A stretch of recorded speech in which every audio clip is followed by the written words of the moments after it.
अपने तो अपने होते हैं। एक वन में एक तपस्वी रहते थे।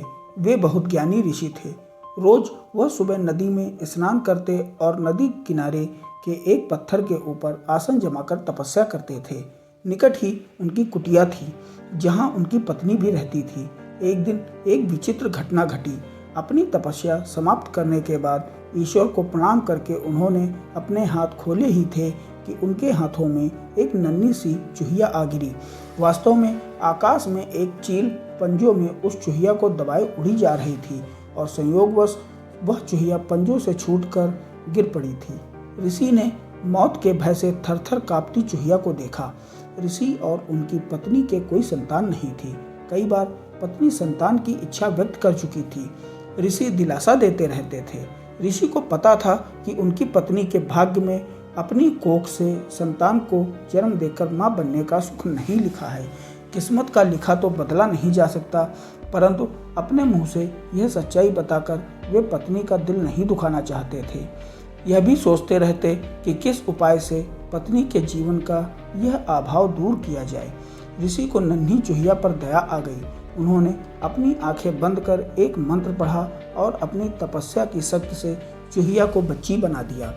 वह उस बच्ची के हाथों में उठाए घर पहुँचे और अपनी पत्नी से बोले, सुभागे, तुम सदा संतान की कामना किया करती थी। समझ लो कि ईश्वर ने तुम्हारी प्रार्थना सुन ली और यह बच्ची भेज दी। इसे अपनी पुत्री समझकर इसका लालन पालन करो।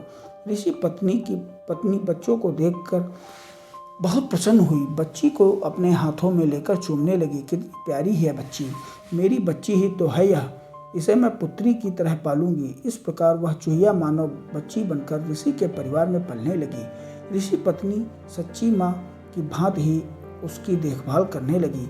उसने बच्ची का नाम सुनंदा रखा। ऋषि भी सुनंदा से पितावत स्नेह करने लगा। धीरे धीरे वे यह भूल गए कि उनकी पुत्री कभी चूहिया थी। माँ तो बच्ची के प्यार में खो गई। वह दिन रात उसे खिलाने और उसे खेलने में लगी रहती। ऋषि अपने पत्नी को ममता लुटाते देख प्रसन्न होते कि आखिर संतान न होने का उसे दुख नहीं रहा। ऋषि ने स्वयं भी उचित समय आने पर सुनंदा को शिक्षा दी और सारी ज्ञान विज्ञान की बातें सिखाईं। समय पंख लगाकर उड़ने लगा। देखते ही देखते माँ का प्रेम तथा ऋषि का स्नेह व शिक्षा प्राप्त करती करती सुनंदा बढ़ते बढ़ते 18 वर्ष की सुशील व योग्य युवती बन गई। माता को बेटी के विवाह की चिंता सताने लगी। एक दिन उसने ऋषि से कहा कि सुनिए, अब हमारी सुनंदा विवाह योग्य हो गई है, हमें उसके हाथ पीले कर देने चाहिए। तभी सुनंदा वहां आ पहुंची। उसने अपने केशों में फूल गूंथ रखे थे, चेहरे पर सुंदरता नाच रही थी। ऋषि को लगा कि उनकी पत्नी ठीक कह रही है। उन्होंने धीरे से अपनी पत्नी के कान में कहा, मैं हमारी बिटिया के लिए अच्छे से अच्छा वर ढूंढ निकालूंगा। उन्होंने अपने तपोबल से सूर्यदेव का आवाहन किया। सूर्य ऋषि के सामने प्रकट हुए और बोले, प्रणाम मुनिश्री, कहिए आपने मुझे क्यों स्मरण किया, क्या आज्ञा है। ऋषि ने सुनंदा की ओर इशारा करके कहा, यह मेरी बेटी है, सर्वगुण सुशील है, मैं चाहता हूँ कि आप इससे विवाह कर लो। तभी सुनंदा बोली, पिताजी, यह बहुत गर्म है, मेरी तो आंखें चुंधिया रही हैं, मैं इनसे विवाह कैसे करूँ, न कभी इनके निकट जा पाऊंगी न इन्हें देख पाऊंगी। ऋषि ने सुनंदा की पीठ थपथपाई और बोले, ठीक है, दूसरे और श्रेष्ठ वर देखते हैं। सूर्यदेव बोले, ऋषिवर, बादल मुझसे श्रेष्ठ है, वह मुझे भी ढक लेता है, उससे बात कीजिए। ऋषि के बुलाने पर बादल गरजते लरजते और बिजलियां चमकाते प्रकट हुए। बादल को देखते ही सुनंदा ने विरोध किया, पिताजी, यह तो बहुत काले रंग के हैं, मेरा रंग गोरा है, हमारी जोड़ी नहीं जमेगी। ऋषि ने बादल से पूछा, तुम ही बताओ, तुमसे श्रेष्ठ कौन है। बादल ने उत्तर दिया, पवन, वो मुझे भी उड़ाकर ले जाता है, मैं तो उन्हीं के इशारे पर चलता हूँ। ऋषि ने पवन का आवाहन किया।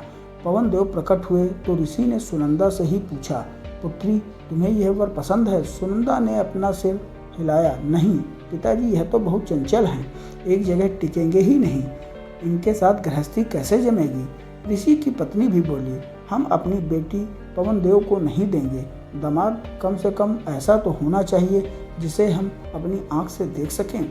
ऋषि ने पवन देव से पूछा, तुम ही बताओ कि आपसे श्रेष्ठ कौन है। पवन देव बोले, ऋषिवर, पर्वत मुझसे भी श्रेष्ठ है, वो मेरा रास्ता रोक लेता है।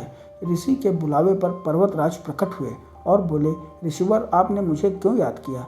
ऋषि ने सारी बात बताई। पर्वतराज ने कहा, पूछ लीजिए कि आपकी कन्या को मैं पसंद हूँ क्या? सुनंदा बोली, ओह यह तो पत्थर ही पत्थर है, इनका दिल भी पत्थर का होगा। ऋषि ने पर्वतराज से उससे भी श्रेष्ठ वर बताने को कहा तो पर्वतराज बोले, चूहा मुझसे भी श्रेष्ठ है, वह मुझे भी छेद कर बिल बनाकर उसमें रहता है। पर्वतराज के ऐसा कहते ही एक चूहा उनके कानों से निकलकर सामने आ कूदा। चूहे को देखते ही सुनंदा खुशी से उछल पड़ी, पिताजी मुझे यह चूहा बहुत पसंद है, मेरा विवाह इसी से कर दीजिए। मुझे इसके कान और पूंछ बहुत प्यारे लग रहे हैं, मुझे यही वर चाहिए। ऋषि ने मंत्र बल से एक चूहिया को तो मानवी बना दिया, पर उसका दिल तो चूहिया का ही रहा। ऋषि ने सुनंदा को फिर चूहिया बनाकर उसका विवाह चूहे से कर दिया और दोनों को विदा कर दिया। दोस्तों बहुत बहुत धन्यवाद। प्लीज़ हमारे चैनल को सब्सक्राइब करें और लाइक